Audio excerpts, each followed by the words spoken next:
Amazing. That was purely so amazing. I've got to say, I'm so inspired. My paper is really full, so I hope that everybody's paper is full at home, and you've got lots of notes. Tweet them out. Include at You Women's Network, so we can retweet it for you. And we'd love to have a collection of the nuggets of wisdom. So for those that are actually not able to participate, we can actually share that. So it looks like we have Eno Eka. Hello, are you? How are you? Hi, Monica. I'm good. Thank you. Oh, it's so lovely to see you. Now, I didn't have an opportunity to introduce you, so I'm going to formally introduce you here. Okay. So, Eno is a business analyst and content developer and course instructor at the University of Manitoba. She is the head coach for a business analysis accelerated coaching program, where she is helping 1,000 professionals start their business analysis career, and lead volunteer with several immigrant resource groups assisting immigrants to kickstart their careers in Canada. She was the 2019 award for mentorship with the Universal Women's Network. It was so exciting to be able to take the award on stage, you know. You were Forbes 30 under 30 nominee for 2020. Yeah. So good luck to that. Thank you. I don't know if you know yet, but good luck, and I am so excited. We're rooting for you. Calgary Top 40 under 40 nominee as well. So we are so excited that you're here today, and you are so welcome. And I have to say, COVID has impacted everyone. Yeah. So, you know, I thought what was really interesting about the opportunity to interview you today is because your journey, you had to start and rebuild a life in Canada. So everybody's life has been completely, you know, turned upside down since March 11th. Yeah. It's forced people to rebuild, and you're no stranger to that. So tell us about that journey coming to Canada and rebuilding your whole life here. Yes. So thank you for having me here, Monica. So I moved to Canada in 2018, the month of April in 2018, as an immigrant to Canada. And it was basically selling off all my things, packing up all my things, taking my visa and flying all the way down to Canada and saying, okay, I'm going to start my life here. Of course, when I arrived Canada, there were a few challenges. I lost my bags, when I arrived Calgary, and I basically had to start all over, starting from the scratch. But what really helped me with getting through the initial challenges was, building a solid network of people, getting to understand the community, leveraging the community that we have here already of immigrants. I would like to say that for me, I'd always had that mindset of resilience and that mindset of I'm going to succeed whatever, I'll do whatever it takes to make sure that I succeed. And, that's the mindset I had with approaching getting my first job, and then also starting my business and then teaching at university. It was all about, I'm here to, to take up space, basically. I'm here to make sure that I succeed in this. When I moved here, I realized a lot of immigrants were struggling with kind of reintegrating back into the society. It's such a huge struggle to, get that first job, to get a house, because there's a lot of requirements. Even to get a house, the landlords, have a lot of requirements. And then even to get a job, you're told you do not have Canadian experience. Well, you're an immigrant and you've worked, for lots of years, even in multinational companies, but they said, oh, well, it's not in Canada, therefore we cannot employ you. And you find a lot of immigrants, who are skilled and highly skilled, and they are professionals in their industry. You see them going to look for menial jobs like, riding the taxi or, working as a security guard, and, that spurred, the mentorship and coaching programs that I started, which has sort of given me the recognition I have now, basically helping immigrants, saying, you too can do this. You just need to know how to rebrand yourself, build a personal brand for yourself. Don't rely on the systems that are already available. Choose to create a brand for yourself, choose to stand out, everywhere you go. It's basically how I've been able to work through this and help people to build their mindset and confidence, because it's one thing to, pack your bags and move here. It's another thing to say, okay, I'm going to succeed in this place. I don't know anyone because I moved here without family. It was just me. But I'm like, I'm going to succeed. I'm going to make friends, build a community. Anywhere I go, I will share my story. So anywhere I go, I share my story. I tell people, where I come from, what I do, how long I've lived here. And, just sharing your story, people connect with you through your story. And really, that's how I've been able to kind of, move from being an immigrant to working, to owning my own business, and, knowing, people like you is basically because I've shared my story, all along. Amazing. And I've been scribbling like crazy here. I see you. You're a powerhouse. You are just such a powerhouse. You're so inspiring. And I have to say that it really, when you moved here alone for one, and then and I love the word intention. Yeah. It really does take intention, but then you have to take action on that intention. Exactly. Right. So we can think about doing things, we can have the right intentions, but you got to put it together and have that mindset to take action on it. And I love that resilience mindset going, you know what, like Rukhsana said about meditating, you got to just be Teflon. Oh, you I gotta love bounce it off. You got to exactly the naysayers. Yes. Forget about them. They're always going to be there. Oh my God. Yes, they are. Because when you get here, people tell you, oh no, you don't even think about working in the bank or working in an office. Like, you know what, just go get an admin job, or, just go, get a sales job, at a store, because that's really the only thing you can get, so it's telling them, no, I am qualified. I have a master's, in this, I have years of experience in this. I am going to achieve it, come what may, having that mindset is so key, Monica, so key. So now, I love your enthusiasm. You're continuing to do great work in the community for immigrants. Yeah. And so I'm really happy that we have the opportunity for you to talk about that. I think that everybody, those are real nuggets of wisdom for any leader, for any entrepreneur. Intention and action and making a difference. Now, I want to go back, and I put the question out to you. I wanted to talk about, some of the struggles. You came to Canada, you're a Black woman, and, so did that add extra challenges for you being a Black woman coming to Canada? Of course, yes. Let's talk about that, because the Black Lives Movement is extremely important. Of course, it's just like, we have to speak up. We have to participate. So I want you to share what those struggles were, because we need to know about them. We need to be able to support you. Yes. And be visible when we see things that aren't right. Yes, for sure. Totally. As a Black immigrant to Canada, there definitely are those struggles. And even as a woman as well. First of all, when you move here as an immigrant, even to rent an apartment, to rent a condo, some landlords will tell you, well, we don't rent to immigrants, or we don't rent to Black people, those kind of discriminations. Even at work, you're told you do not have Canadian experience, you have foreign experience. Those things already make people, there are people who have moved here and have had to go back to their countries because they couldn't really they didn't have that resilient mindset to fight for themselves and say, whatever it takes, I'm going to do it. Right. You have landlords say you have to pay your rent 6 months in advance or 1 year in advance, because they're not going to rent out an apartment to you because you're a Black immigrant. And then, even as a woman, I'm in the tech industry, and people say, oh, they don't give ladies this kind of jobs. Ladies don't get this kind of jobs. And I'm like, why not?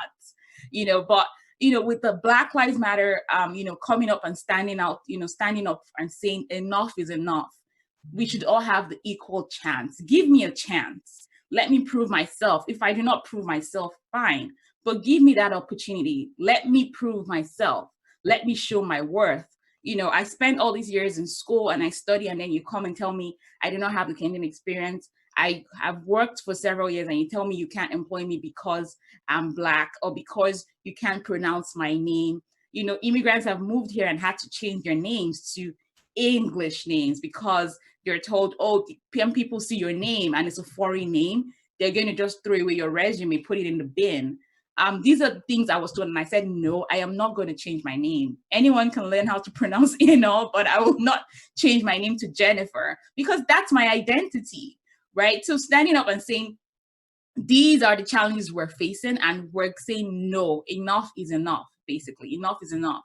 Support everyone, give everyone the equal opportunity. And, when I was starting my business, it was really a struggle with getting grants and funds as a new immigrant, because of course you need to have had 3 years of, you ask for 3 years of financial statements. They ask you for 3 years of credit history, so having access to grants and funds. And I think I put that in the survey, that it is a struggle to get grants and funds to start up a small business. For me, I had to use my personal credit card and my savings to actually start up my business, because there was really not that support. Because even when I went to the bank and say, hey, I have a corporate account here and I would like to get a business credit card, I was rejected. I was turned down. And I had 2 personal credit cards and I had a personal line of credit, but it wouldn't give me a business line of credit or a business credit card, just because I was an immigrant to Canada. So these are a lot of the struggles. So it's basically using my personal savings to actually push my business and to support myself along the way. It's really, this day and age, you think that we're much further along than we are. And it's shocking. I have to say that I'm shocked to hear that you were asked to supply 6 months or a year in advance of rent. Yes, I did. I paid my rent in advance. I had to, because I was an immigrant. That's just crazy. I've never heard of that before. I'm shocked by that. And actually going, shame on whoever did that, because that's garbage. So I have to say, enough is enough. Exactly. And you, my dear, are worth it. And you are doing an incredible job doing what you're doing. Thank you. I'm so proud that you're Universal Women's Network Woman of Inspiration. I can see your award in the back there. Yes, you see it. I can see that. I'm like, that's ours. I remember that night very vividly. And I have to say, you're leading by example. And that is what's so powerful, that when you have a message and you are a leader, lead by example. Get into the networks like our Universal Women's Network and be with the other leaders to help raise you up. Every single woman that I've talked to is supporting other women. Exactly. Now let's ask about how have you really been affected by COVID as an entrepreneur? We know that we talked about the access to grants and funding is like non-existent. I know the federal government, they did announce that there is $15 million for female entrepreneurs or women's organizations dedicated to support that, but not a penny is available. It's already pre-targeted and selected, which means that we're all out. Yes. We don't get any support. Yeah. What support do you need? So with COVID-19, it really impacted businesses because you kind of had to, rethink your business model, kind of think of how to pivot. Everyone was going online. So I kind of really struggled with like online marketing, digital marketing. I had no clue or had no knowledge on how to really market my business online. That was really one of the struggles. And then of course, funding, because there wasn't not a lot of activity. A lot of clients had to back out, from contracts, and, the support from the government. I reached out to my accountant and said, hey, the government is giving some funds. And then she's like, well, you do not qualify for those funds. I'm like, wow, okay. So, so there was really no support. So, funding is, one thing. And then of course the support with marketing, right? That was really one of my struggles, knowing how to market online, the digital marketing part of things. Was kind of like a struggle because we weren't prepared, right? So I didn't have a digital marketing team. I had no clue on how that works. So that was really a struggle for me with COVID, but I'm getting used to it, and basically just really showing up online and supporting people, has been helpful for my business. Well, I find that branding is probably the biggest piece. Yeah. I always describe that, when COVID hit, COVID-19, it was like this galaxy of businesses out there, you know, if you're on this social media feed, that social media feed, but for women-owned businesses, Yeah. you need to be in a spot where we can find you, because if we can find you, we can support you. And if we can't support you, we can cheerlead for you, and we can talk about you, we can promote you. There's so many things to do. So that's why we developed the Women-Owned Directory. That's awesome. That's awesome. I'm on that one because I'm like, I cannot miss this.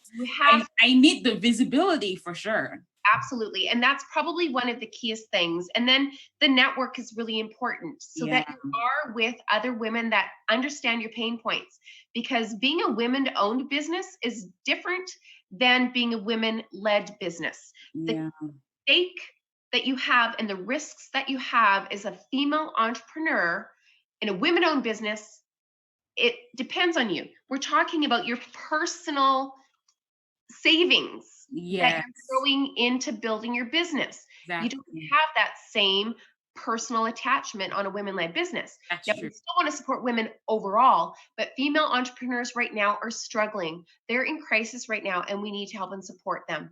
True. I agree. So thank you for talking about this. I love some of the points that you're bringing up. Now, I have to pump up your tires a little bit more here. Women of Inspiration Awards started in 2015. Over the years, we celebrated 700 Women of Inspiration. You were the 2019 Women of Inspiration Award recipient this year for mentorship. Yes. So how did that award, how did it feel to be nominated? Because I know there's lots of people going, you know, I'm so excited, but I'm scared to say that I'm nominated, or, you know, like, what advice would you give them? Well, with the nomination, the truth is I was never prepared for all of this. But it just really shows that people are watching you. If someone nominates you for this award, it means you're deserving, even if you do not win, but you're deserving of it. Because the truth is, for someone to be inspired by you, by your actions, by the things you've done, by your life, then you're definitely worth it. I definitely wasn't prepared for everything that came with it. I mean, that night was awesome, was spectacular. I still remember it every time. Sometimes I go back to watch on YouTube, because I'm just like, this night was awesome. But the truth is, it changed the game. It changed a lot of things. It brought that realization of, okay, you're a leader. Now you're going to speak up for other women, speak up for other immigrants. And that kind of spurred a lot of other coaching programs that I started after, post, the award ceremony, because people were reaching out and saying, I need your help. So that ascension basically to leadership in the community was amazing. It was awesome. And that's how it has really changed the game for me. We're realizing, okay, so there's more people to help. There's other ways you can do things. You need to stand up for your people. You need to take up space for them and help them and lead them, basically. So people see you as a leader. People recognize you, as someone, of value, right? As an inspiration. And the truth is, the Women of Inspiration Award is not just local. When people think it's actually global. It gives you that global recognition. So if you're a nominee, feel free to share it on your social media. If you win the award, fantastic. Share it with your networks, because the truth is, at the end of the day, as you rise in leadership, a lot of these recognitions kind of open the path for you. They kind of open the doors for you as well.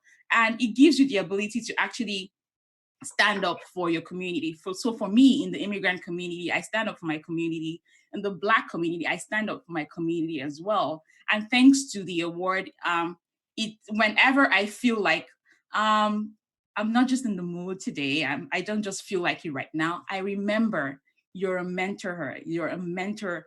You're a mentor to people. Remember that this is who you are. This is what you stand for. So, thank you to the Women of Inspiration Network. That award has been awesome, and gaining that award. So to every nominee out there, please share it with your network and recognize that you've been given a mantle, really, to actually stand up in the community and support other women along the way. I could not say that any better. And like that brings me so much joy. I know. Why you work so hard, and it is comments like that. See Yeah. the ripple effect that happens when Yes. we put women to the spotlight. And Yes. one of the ones that I have to say, every conversation that I've had with women is, who, me? Yes, you. You Yes. are worth it. And I think that phrase is going to come out a lot. You're not alone. You are worth it. And I love how you describe taking up space. Yes. Own the spot, have intention, take action. It was been an absolute pleasure to have you on, my dear. And I'm Thank you so happy that so you're much. our network. You're a true leader, inspiring, Thank you. keep moving forward. And you know what? We're going to make some change happen, my dear. So make Yes. sure that you keep us posted, keep us visible, Okay. and thank you for representing not only the community of female entrepreneurs, but Black women. Thank you. Thank you so much, Yes, boy. Monica. Thank you so much. And keep doing the amazing work you're doing. I see you. I see you too. Thank you so much. All right. Bye. Bye. Bye.